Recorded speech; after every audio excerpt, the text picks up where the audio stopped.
For NPR comes from NPR stations. Other contributors include Total Wine and More. For discovering something new, like a Cabernet or single barrel bourbon, learn more at TotalWine.com. Spirits not sold in Virginia and North Carolina. Available to adults 21 or older.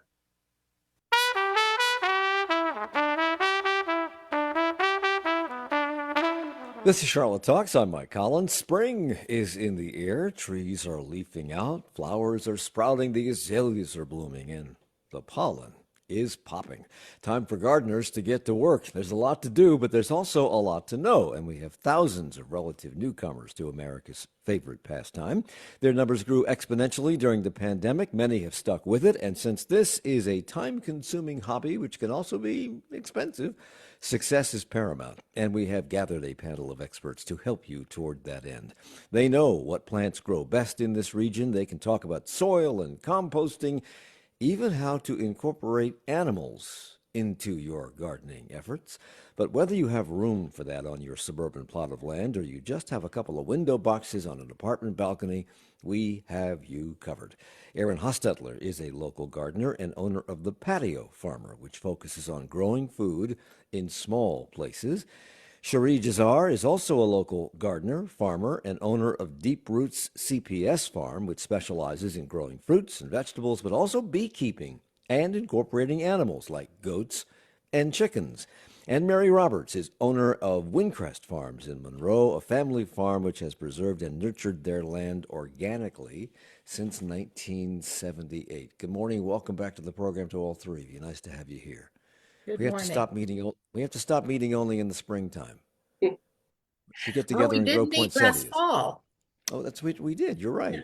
I'm going to start with you, Mary. If I have this right, we had a slightly warmer, slightly drier winter than if you compare it to historical averages. I think temperatures were about 2 degrees Fahrenheit warmer than average. Precipitation was about 6 inches, with only about an inch of that falling as snow.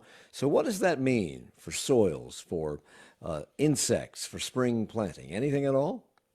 It means a lot. Although the averages were a little warmer, we noticed that the nighttime temperatures were actually cooler and started much, much earlier in 2024 than in years past. Usually, we're not burning propane in the greenhouses until about January, February.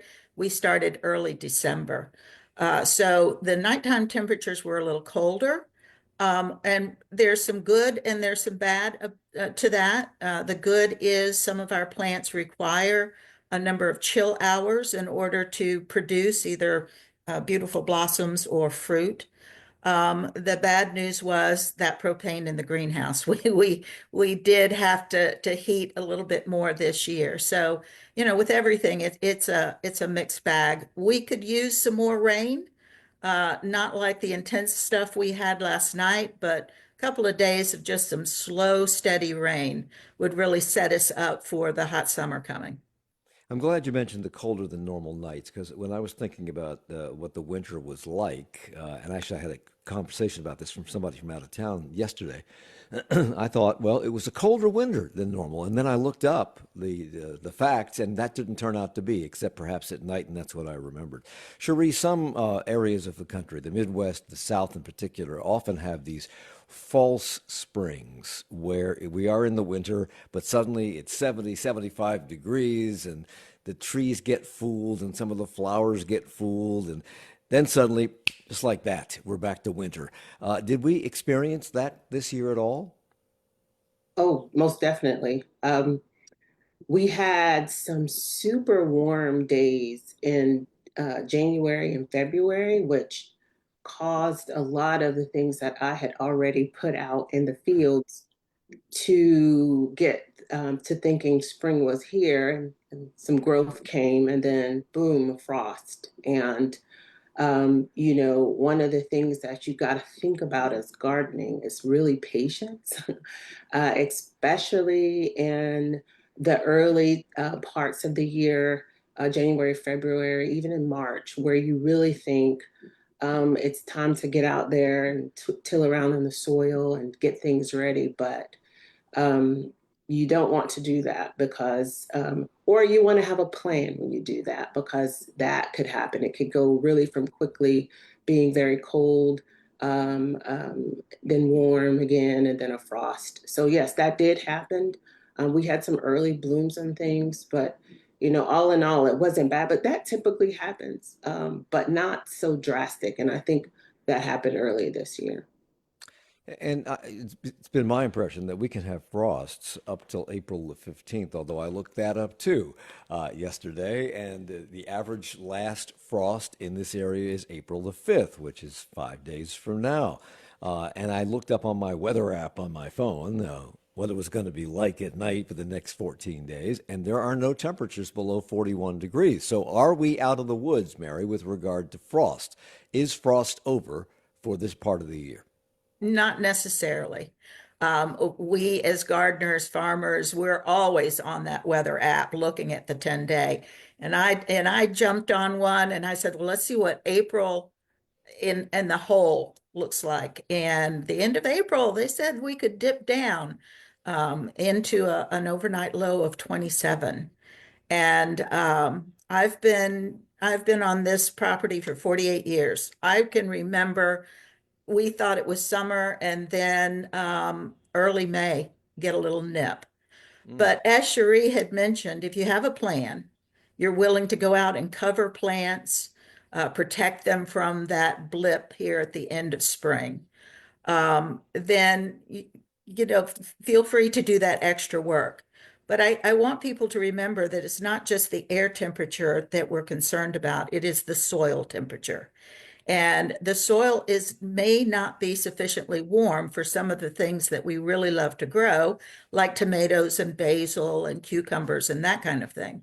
So just as yesterday's rain cleared off some of the pollen, which we love, it was also a cool rain. If you walked outside this morning, there's definitely a crisp to the air, and that cool rain will lower the temperature of soil. And soil temperature would seem to me, Aaron, to be even more important to people who plant things in small containers like flower pots or window boxes or even some raised beds because that soil is not in the ground, it's above the ground. Do you have to take extra precautions in this part of the year if you've already started planting in those containers? That's a great question.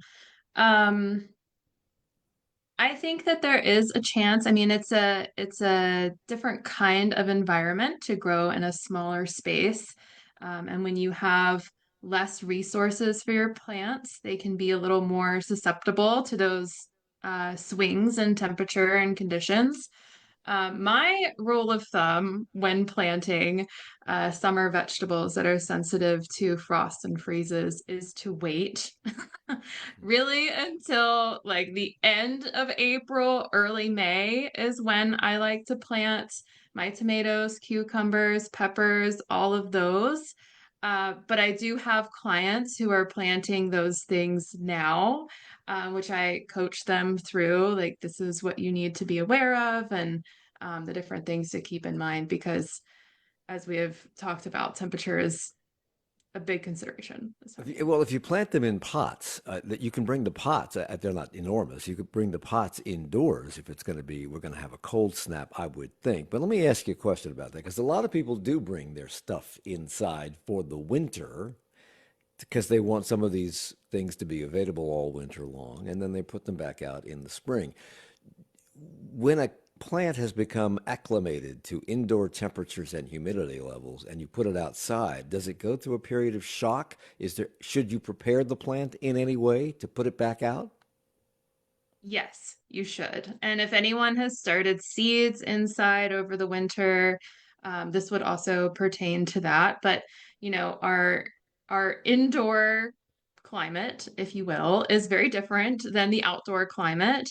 And the plants that have been inside over the winter, they can experience a little bit of shock if you just take them directly outside and you leave them out there.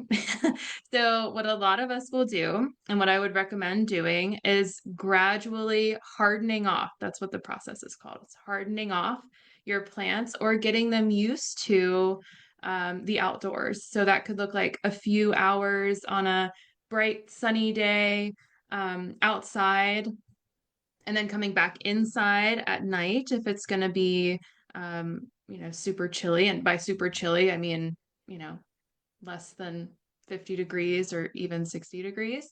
And then just repeating that process, but gradually increasing the exposure of your plants outside before you just leave them out for the or plant them or do whatever you're going to do with them. Yeah. So, scattered throughout the program, I want to bring in some listener questions. And we've kind of salted the pot a bit by putting this out on social media yesterday. So, we have some questions in the bag already. But if you'd like a question answered, you can email us at charlottetalks@wfae.org. And one of those emails has already come in. If we do get another frost or another chilly night, what is the best way to protect things that are already in the ground? Who would like to take that? I'll take it. Mary, go ahead. Yes. So we can trap any heat that may be stored in the soil to provide like a cushion of warm air by covering the plants. Now, there are products that you can buy called roll covers or plant blankets. Sometimes you see them marketed as that, and they're not necessarily a very heavy covering because, of course, we don't want to crush plants over under the weight. But sometimes when you get a cold night and drive through the neighborhood, you'll see sheets draped across a lot of plants that people are trying to keep that frost off the plant. And there are other things, particularly for tomatoes. There's a product called Wall of Water that's a container that you fill with water. Water warms quicker than air, and you surround the plants. A homemade version might be a milk jug that you fill with water and allow it to warm during the day with the sun, and then that warmth is released back out. All of those things are work. And for a dedicated gardener that's just got to have that first tomato of the season, that's worth the effort. But as the other two ladies have said, and I totally agree, patience is a virtue. If you just wait till the conditions are right, what I plant in May will outproduce what you plant in March because the conditions are right. They are not sitting there. When you and I get chilled, we kind of draw in and we huddle up, and then it takes us a while to warm up. Our plants are the same thing. Wait until the conditions are right. They hit the ground running, and you will get an early crop. Well, that was going to lead into my next question because we've been talking about people who have already put things in the ground and how to protect those plants and when to do it. And you just said that you'll have a bigger crop if you wait until May. So, Cherie, for those who have waited, who have not yet put things in the ground, what kinds of things, if any, should you be doing right now to get the ground, the soil, ready to receive whatever it is you want to grow?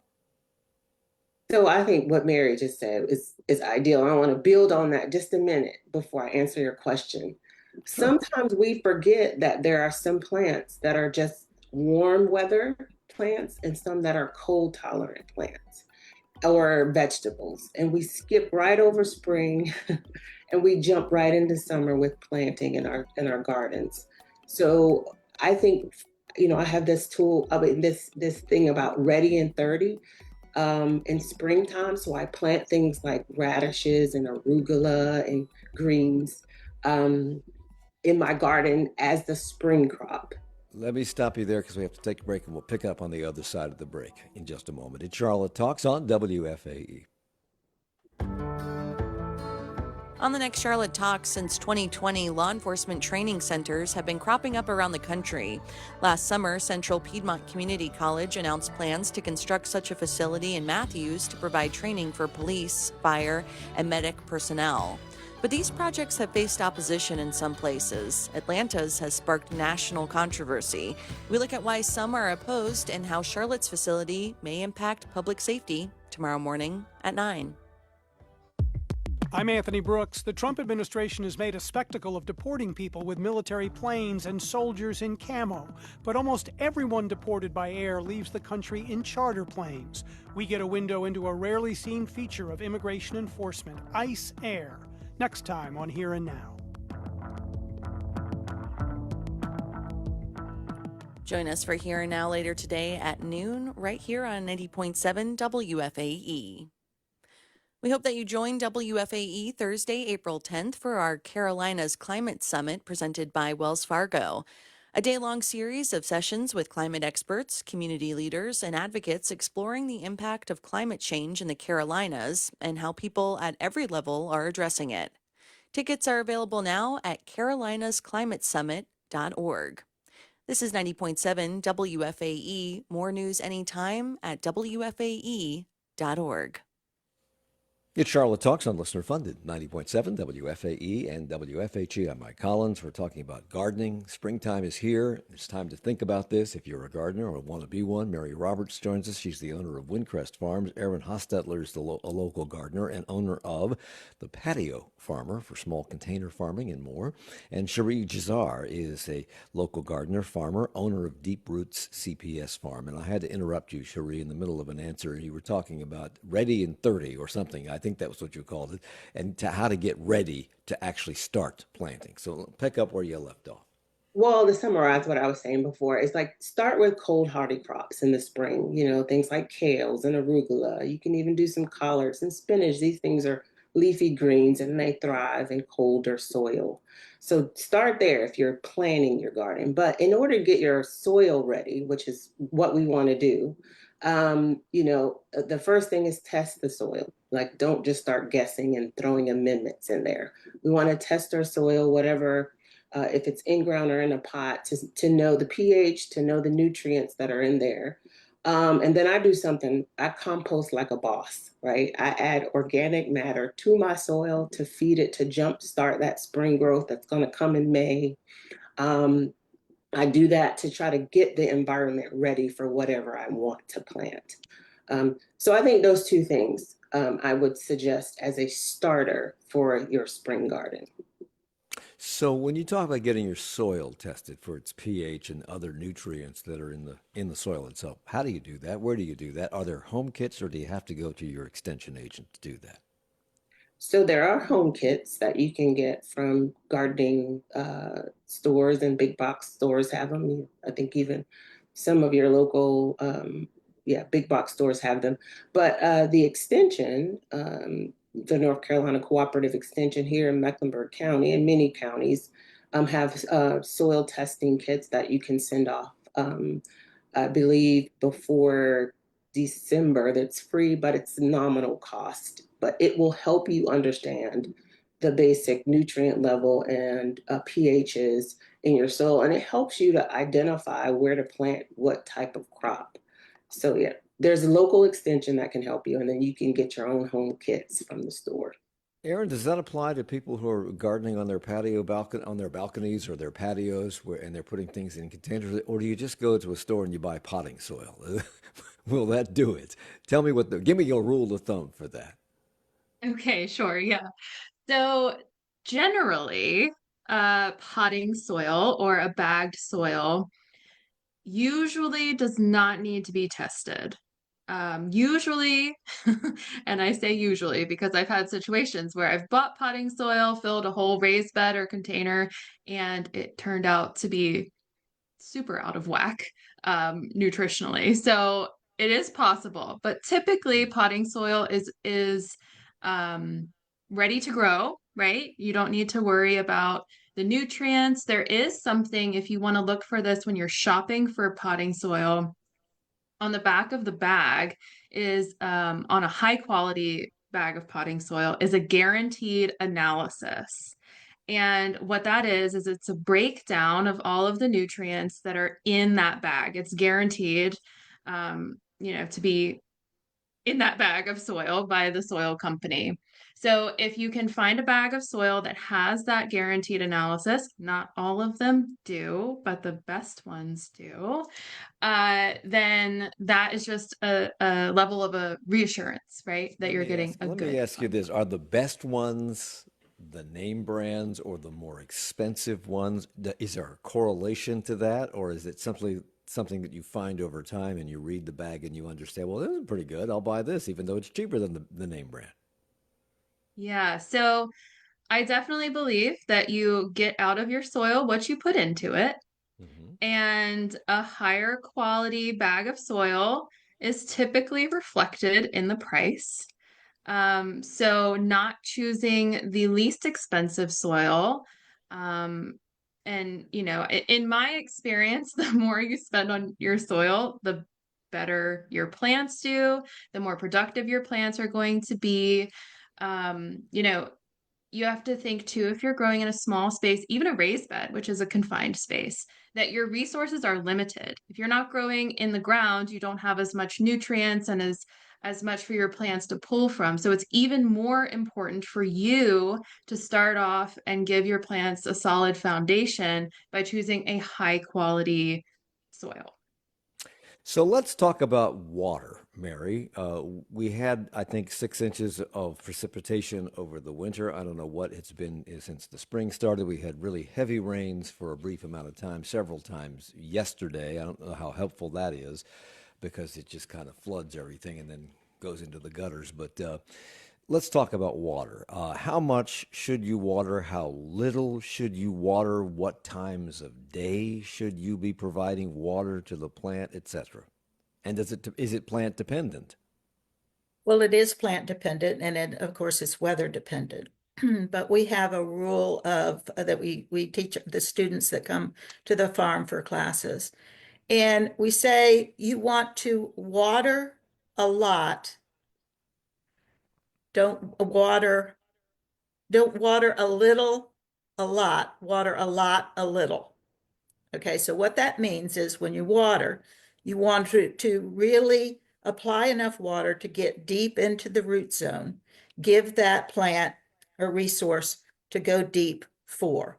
If you water a little, a lot, what you're doing is just training those roots to be at the surface because they say, oh, well, Mary's going to be here at 5 o'clock after work. This is her ritual. She's going to sprinkle the plants a little bit, enjoy us, and then go away. And then Mary goes on vacation and is not there at 5 o'clock to give the little drink, and our plants suffer.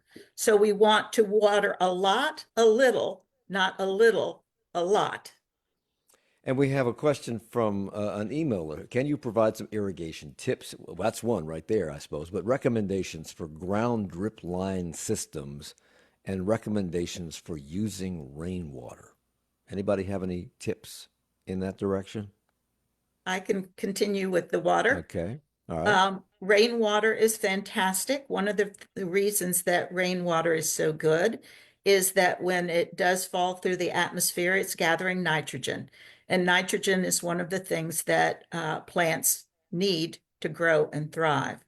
Whereas if we're using treated water, like your city water, it has been treated, it's been chlorinated, I don't know all the process, but we know it's been treated. So rainwater brings the bonus of a nutrient as well as the economy of not having to pay for that water coming out of the tap. There are lots of different kits for drip line irrigation. When we are delivering water directly to the root zone, that's more efficient both for the economy of the water and for the plant. It's consistent. And like I said, there's lots of different kits, both online and through the big box stores. I know our friend Erin here has put in a lot of systems. She's very good at designing those for home gardeners. So there are resources. So let's talk about that, Aaron, since you've done it many times. Are you putting in and recommending drip irrigation, or what are you recommending? Yeah, my biggest recommendation for irrigation and watering is that you try to get the emitters or the little sprayers to be as close to the base of the plant and the soil as possible. I personally do a lot of direct seeding. So I plant seeds in the soil as opposed to starting seeds and then transplanting them. I do a lot of transplanting as well. But when I'm starting seeds, I like for there to be a spray, right? So I'm reaching a wider radius of my growing space, of my soil surface. From the top down. And I find that that's more successful when you're using seeds, when you're planting, versus something like a soaker hose or there's a lot of irrigation that offers water like emission from maybe only 12 inches. So you have a little opening and then it releases water there and then another 12 inches. But if you're planting something like carrots that can be sown every inch or closer, you're kind of missing those plants in between those two emitters. So I really like the spray emitters. And getting the soil soaked from, from the top down to support seeds. Cherie, we've talked a little bit about getting the soil ready, but once you have the plant in the ground, I'm certain that there are things about each individual plant that they have different requirements. Tomatoes need something different from begonias. So, talk about fertilizers and things to do to keep pests away, or to at least take them down a notch or two. So, the healthier the soil, the stronger the plant. That's number one. So you really want to start with creating the right type of soil fertility and environment for your plants or your crops, whatever they might be. I usually mulch early and often, meaning to suppress weeds. I don't like to be weeding every other week, so I use a thick layer of mulch around my plants. Like I said, I start with like compost. I compost like a boss, so that's feeding the soil. I try not to add too much amendments to my soil if I don't have to. So that's why the testing is important. You don't want to blind fertilize. That's a big no-no. But you may need some fertilization in your garden, and you can, depending on what you're growing, find some from most big box stores. You can find, blood meal and bone meal. Those things add. Bone meal is really good for, say, tomato plants if you want phosphorus for potassium. So, that's sort of mulching often. For the pest control, we're in a pest-friendly environment in North Carolina.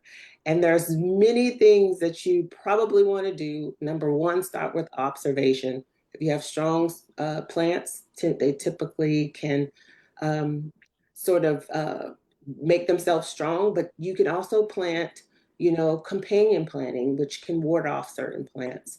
But those are dependent on what type of pest you actually have. So, Mary, when I introduced you at the very beginning of the program and talked about Windcrest Farms, I said that you have nurtured that land organically since 1978. So that says to me, not a lot of pesticides. I don't know what it means for fertilizer, but fill me in. Okay, zero pesticides in the chemical realm. We do a lot of companion planting, as Cherie had mentioned. And when we set up our gardens in more of a monoculture, all the tomatoes together with no other plants in between, all of the lettuces together. We've just really put up a big billboard for the pests for that particular plant. Here's the buffet, come get it.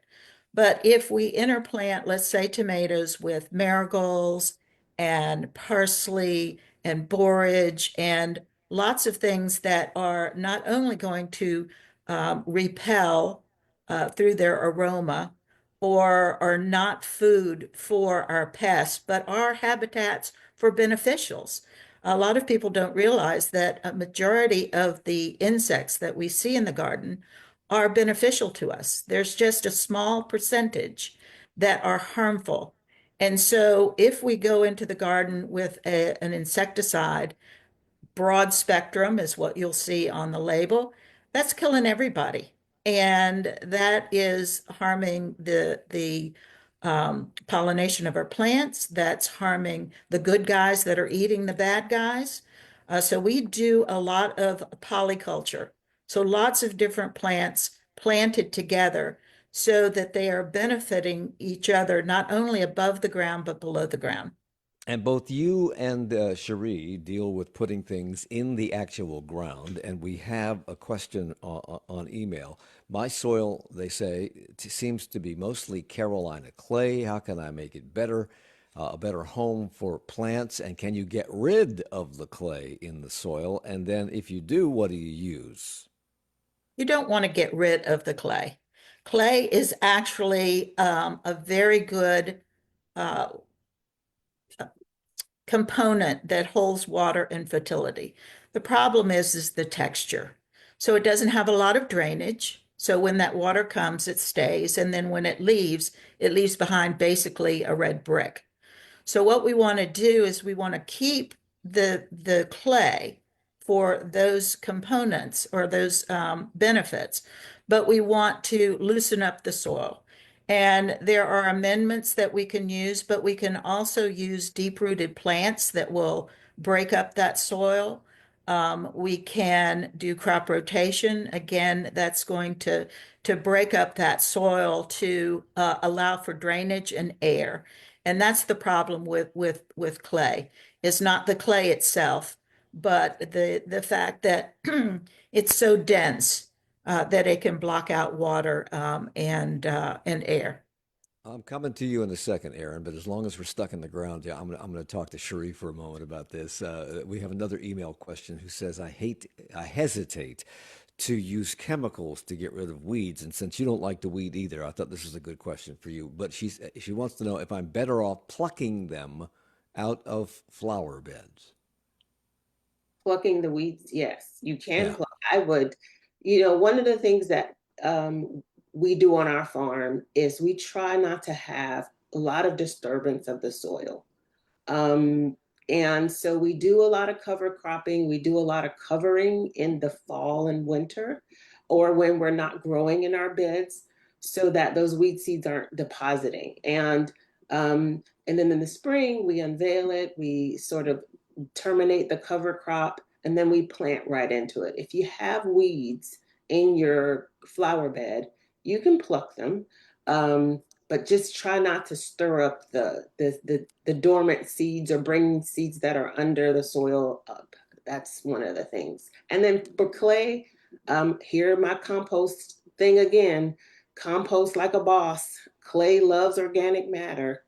Put that in with the clay, and you're going to have wonderful soil. You're going to wish other people are going to envy you that you have clay and that compost in there. Okay. Erin, flowers. This applies, I suppose, to people who put them in the ground, also to people who put them in pots on the patio or on the balcony of their apartment. I hear the music. That means I'm not going to have time to get an answer to the question, but I'm going to plant the seed, and then you can think about it during the break and come back and answer it.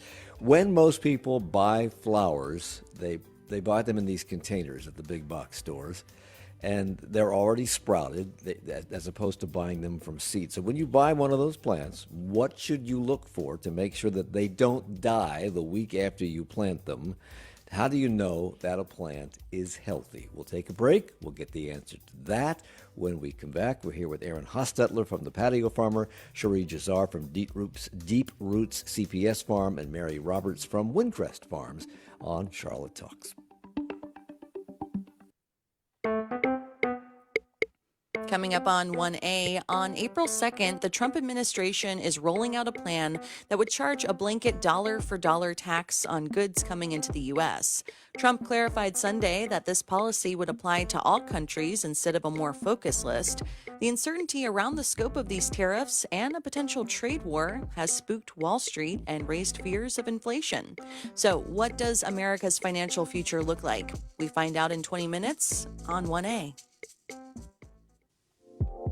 Voices shape our world, from parents' bedtime stories to politicians' speeches.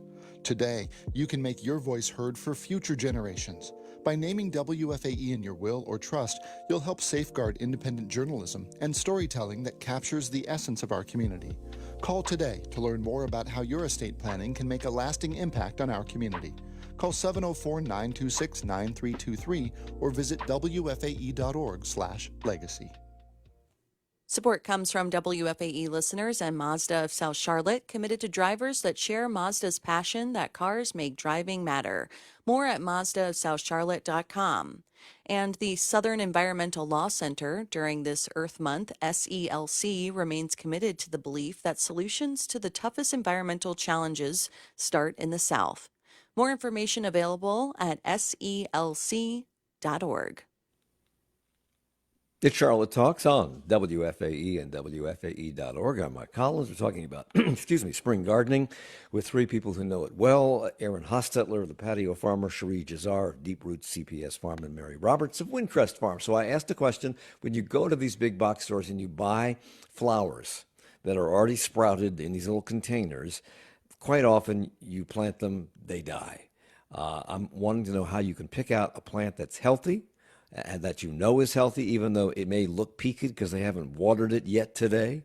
How do you know what it is? And when these things die, is it your fault or is it a bad plant? Erin. Great questions. Great questions. Well, first of all, as a small business owner, I will give a little encouragement that if you can support a local small business with your plant purchasing, that would be my recommendation for getting high quality plants that are not mass produced. My friend Mary Roberts grows beautiful certified organic plants that you can buy at her farm on Saturdays. But when you're shopping for plants and you're curious, if this plant is healthy, is this the right plant that I should buy? And you are in a big box store, some things that you can keep in mind are the size of the plant, and the container that it's in. So the two together. If the plant looks a lot significantly bigger than the container that it is in, that could be an indication that maybe that plant has outgrown its container by a decent amount of time, and it could be root bound. Another thing that you could look for that would tell you that a plant is root bound, which basically means that its roots are just craving more support, craving more nutrients, is if you pick up a pot and you can see roots coming out of the bottom of the pot. Typically, if you're going to take it out, if you're going to take it out of the pot, doesn't that solve the root bound problem? It does. It does give the plant more space for its roots to spread out. But what that's also telling you is that maybe that plant has been a little stressed already in its life. So it could be an indication. It just is an indication of stress on the plant. Also, So are you? Go ahead. Go ahead. Oh, okay. So you did mention flowers and shopping for flowers. So if you're looking for something that's going to bloom, trying to find, maybe you mix and match, you get some plants that have already opened up, their blooms have already opened, or maybe you get some that haven't quite opened. So you get, instead of going home and planting your flowers, which are going to look beautiful for a couple of weeks, but then those flowers might die off. If you get some that are kind of mixed in the stages of blooming, then you get a more prolonged bloom on your flowers. Are there flowering plants? I'm not sure which one of you to ask this question, but are there flowering plants that do best here in terms of surviving the heat and the sunshine that we get in the Carolinas in the summer? I mean, is a begonia better than a geranium, or geranium is better than something else? What would you recommend? Well, I would. Oh, go ahead, Mary. no, go ahead, Erin. Go ahead. Okay. I have a feeling we might be on the same track here. But I would always encourage you to look for native varieties of flowering plants. There's a lot of great websites, or you can look up native flowering plants in North Carolina. And it will give you a list of plants that do really well in our climate.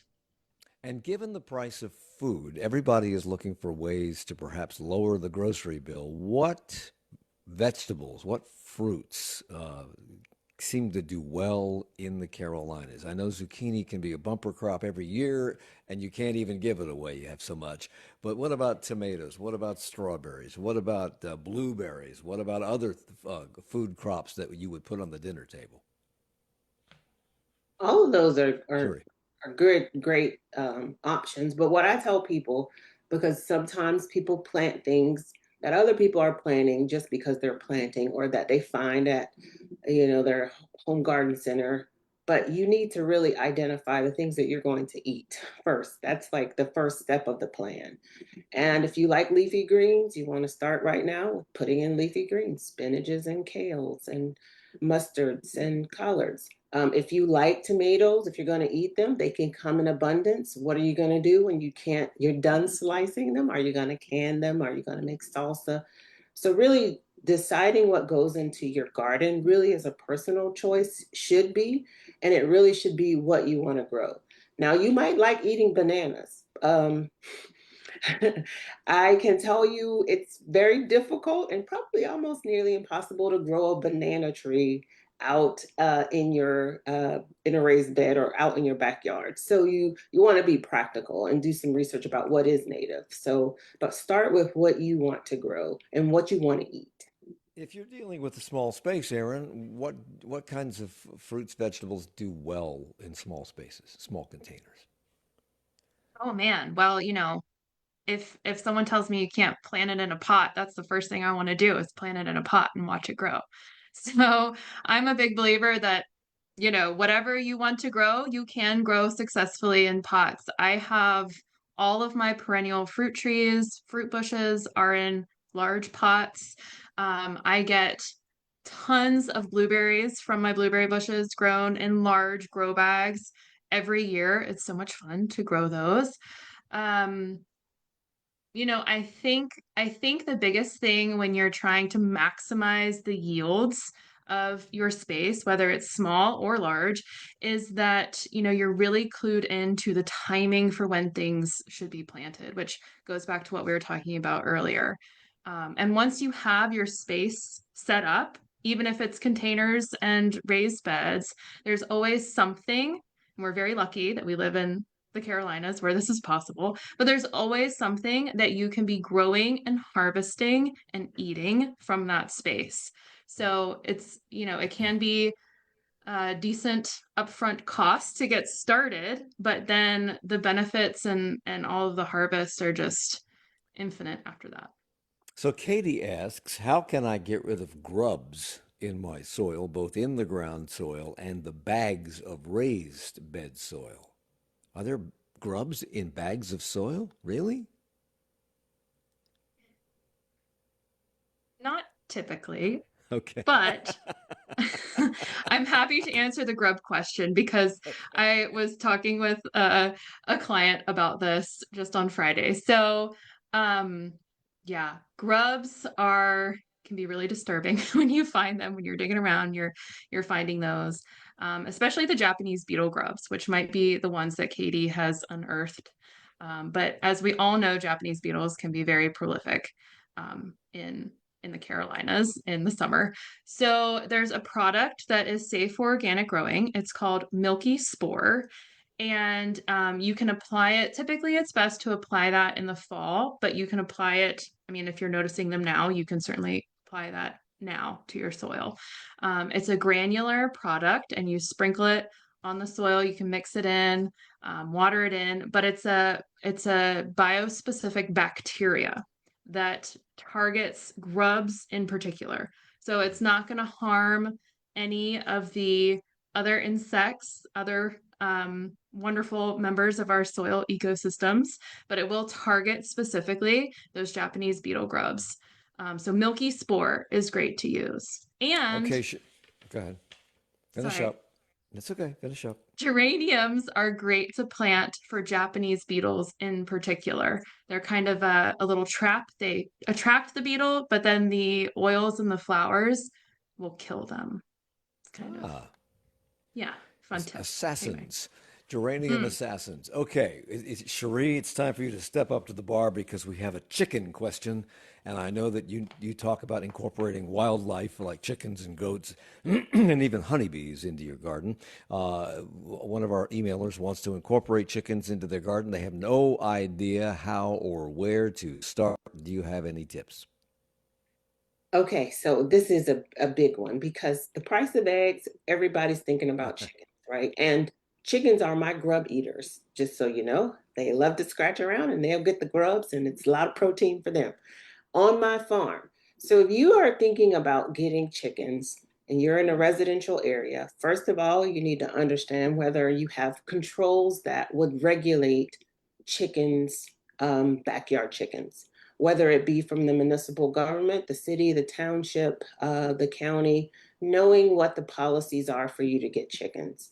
If you're in a homeowners association, if you have a HOA or property owners association, you need to know the rules then. So that's the first, do your little research, right? Because you don't want to just go out and get chickens and put them in your backyard and then your neighbors start knocking. Or you think you got a little chick that's going to turn into a hen to lay eggs and it's a rooster and it's disturbing everyone, which happens. It happens very often. And on our farm, we rescue little chickens. Somebody calls us and says, we just got the notice. We can't have these chickens and can you help us get rid of them? And said, sometimes we'll bring them to our farm. We don't do it a lot, but we'll do that. And I read yesterday that you've been involved in rescuing these chickens from people who have bought them with good intent, but then realized it's so much work, or it's too much work, or they don't have the right conditions for these animals, and you come and get them. So, what are the considerations? What are the right conditions? How much time do you have to devote to these animals if you're going to raise them in the backyard? So you need to have an understanding of the housing that's necessary. So chickens need a chicken coop. They need a run area, and there's many online forums, backyardchickens.com, that can kind of guide you if you're just starting out to understand what size coop, what size run do I need. So that's one thing. You need the space on your property.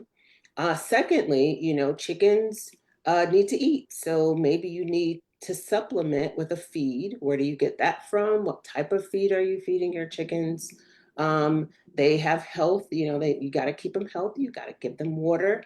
It could be a very fun thing for a family to engage with raising chickens and getting eggs from them. But it's time consuming and you really want to know before you just start out.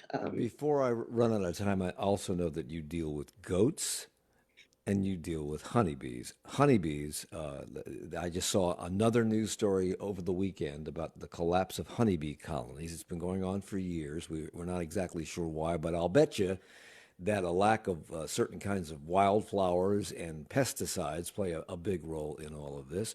How many people really want to raise these things because they seem to be stingy? Well, that's one of the things. You really got to be passionate about honeybees in order to raise them, right? But there are so many other native bees to North Carolina that you can easily build for mason bees and leafcutter bees. And that's just taking a block of wood and sort of drilling a hole about 6, 7 inches down near your garden. And that could be a habitat for these native bees, and they could come and they can pollinate. You don't necessarily have to worry about stings because they're not worried about you. They're just worried about doing their jobs. But honeybees, like I said, there's a passion. There's many, many organizations and associations in our community that can help somebody start their journey for beekeeping. Climate change, Mary, is making things drier and warmer.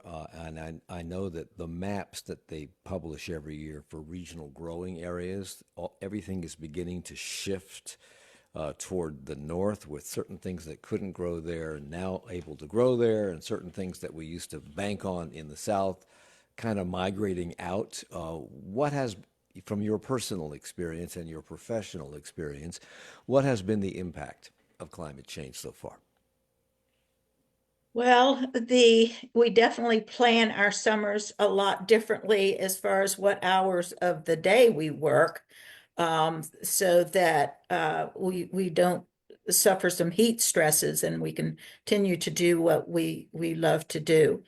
We're also looking, and thankfully there has been for quite a while, research on varieties that are adapting to our specific region, to take into account the drier and the temperature changes that we're seeing. So looking at different varieties that we have to adapt, that have adapted to these changing conditions, has been probably number one for our strategy of looking at this.